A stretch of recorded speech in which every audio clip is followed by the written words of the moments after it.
Paano kung sa isang pagkakaibigan ay nauwi na sa pag-iibigan? Okay guys, do you have any questions? It's Miss Chris. Parang mas malakas yung chemistry nila Justin at Hindi yan chemistry sa classroom ha. Makakasama si Justin yan. Baka nga umaasa na nga.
Bakit patuloy pa rin pinipilit kung ang nakaraan ay patuloy namang bumabalik?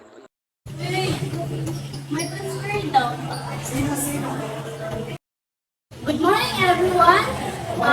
Today meron tayong bagong student na transfer pero hindi siya bago dito. Let's say, nag-come back. AJ, please introduce yourself.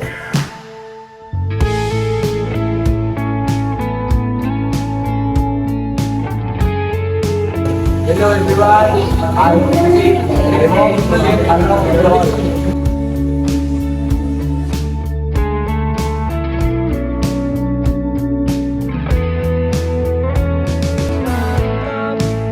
Kung dating kasiyahan, kalungkutan, aking iaalay ang himig na gawa sa pagmamahalan.